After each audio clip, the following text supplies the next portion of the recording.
Bienvenidos al Scriptorium. Me da gusto que puedan acompañarme por un momento, unos momentos, para hablar de uno de los libros que me impactaron mucho la primera vez que los leí y que me convirtió en un verdadero seguidor, casi pudiera decir que fan de este autor, que es C.S. Lewis.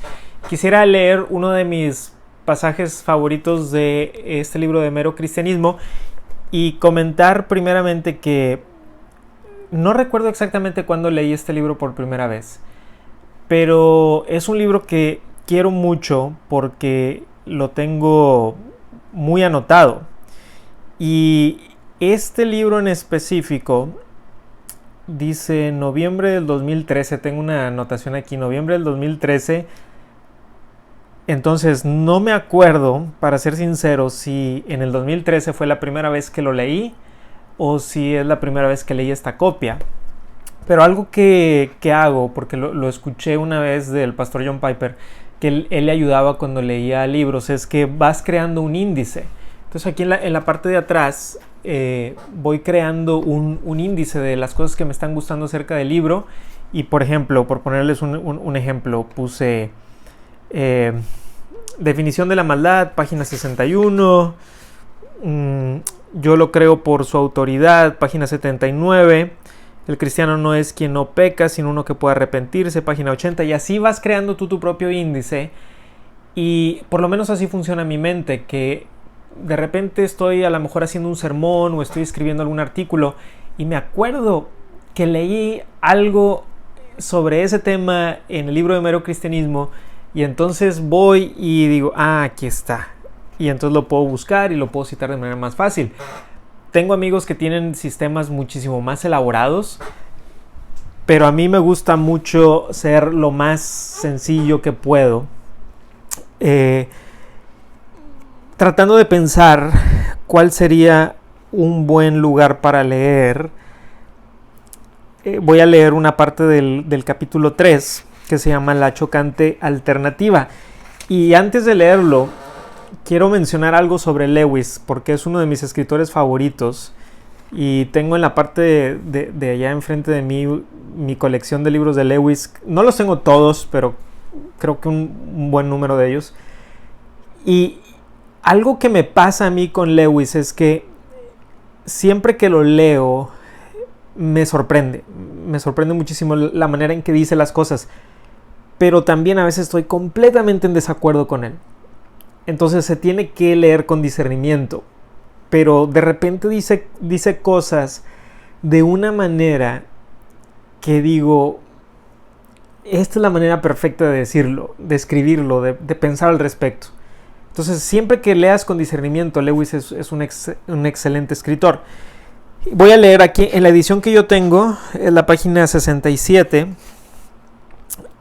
Y es uno de mis párrafos, bueno, son varios párrafos, es una de mis partes favoritas del libro. Dice, esta es la clave de la historia. Se gasta una tremenda energía, se construyen civilizaciones, se pergeñan excelentes instituciones, pero cada vez algo sale mal. Algún defecto fatal acaba por llevar a la cima a las gentes crueles y egoístas y todo se desploma en la miseria y en la ruina. De hecho, la máquina se rompe. Parece empezar bien, consigue avanzar unos cuantos metros y luego se rompe. Porque intentan que funcione con el combustible equivocado. Eso es lo que Satán nos ha hecho a los seres humanos. ¿Y qué hizo Dios?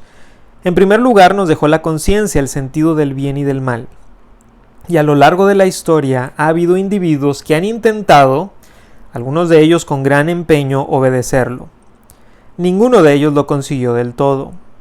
En segundo lugar, Dios envió a la raza humana lo que yo llamo sueños felices. Me refiero a esas extrañas historias esparcidas por todas las religiones paganas acerca de un Dios que muere y vuelve después a vida y que, por medio de su muerte, ha dado de algún modo nueva vida a los hombres. En tercer lugar, escogió a un pueblo en particular y pasó varios siglos metiéndoles en la cabeza la clase de Dios que era. Que solo había uno como él y que le interesaba la buena conducta. Ese pueblo era el pueblo judío y el Antiguo Testamento nos relata todo ese proceso.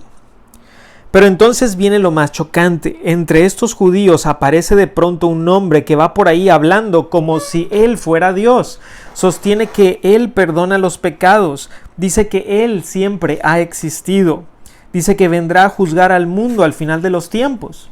Pero aclaremos una cosa, entre los panteístas como los hindúes, cualquiera podría decir que él es parte de Dios o uno con Dios. No habría nada de extraño en ello. Pero este hombre, dado que era un judío, no podía referirse a esa clase de Dios. Dios en el lenguaje de los judíos significaba el ser aparte del mundo que él había creado y que era infinitamente diferente de todo lo demás. Y cuando hayáis caído en la cuenta de ello, veréis que lo que ese hombre decía era sencillamente lo más impresionante que jamás haya sido pronunciado por ningún ser humano. Una parte de su pretensión tiende a pasar inadvertida porque la hemos oído tantas veces que ya no nos damos cuenta de lo que significa. Me refiero al hecho de perdonar los pecados, todos los pecados. Ahora bien, a menos que el que hable sea Dios, esto resulta tan absurdo que raya en lo cómico. Todos podemos comprender el que un hombre perdone ofensas que le han sido infligidas. Tú me pisas y yo te perdono. Tú me robas el dinero y yo te perdono. Pero ¿qué hemos de pensar de un hombre a quien nadie ha pisado, a quien nadie ha robado nada, que anuncia que él te perdona por haber pisado a otro hombre o haberle robado a otro hombre su dinero? Necia fatuidad es la descripción más benévola que podemos hacer de su conducta. Y sin embargo, esto es lo que hizo Jesús. Les dijo a las gentes que sus pecados eran perdonados y no esperó a consultar a las demás gentes a quienes esos pecados habían sin duda perjudicado. Sin ninguna vacilación se comportó como si él hubiese sido la parte principalmente ofendida por esas ofensas. Esto tiene sentido solo si él era realmente ese Dios cuyas reglas son infringidas y cuyo amor es herido por cada uno de nuestros pecados. En boca de cualquiera que no fuese Dios, estas palabras implicarían lo que yo no puedo considerar más que una estupidez y una vanidad sin rival en ningún otro personaje de la historia. Y sin embargo, y esto es lo más extraño y significativo, incluso sus enemigos, cuando leen los evangelios, no suelen tener la impresión de tonterías o vanidad. Aún menos la tienen los lectores sin prejuicios. Cristo dice que Él es manso y humilde, y le creemos, sin darnos cuenta de que si Él fuera meramente un hombre, la humildad y la mansedumbre serían las últimas características que atribuiríamos a algunas de sus enseñanzas. Intento con esto impedir que alguien diga la auténtica tontería que algunos dicen acerca de Él. Estoy dispuesto a aceptar a Jesús como un gran maestro moral, pero no acepto su afirmación de que era Dios. Eso es precisamente lo que no debemos decir. Un hombre que fue meramente un hombre y que dijo las cosas que dijo Jesús no sería un gran maestro moral, sería un lunático, en el mismo nivel del hombre que dice ser un huevo escalfado. O si no, sería el mismísimo demonio. Tenéis que escoger. O ese hombre era y es el Hijo de Dios, o era un loco o algo mucho peor.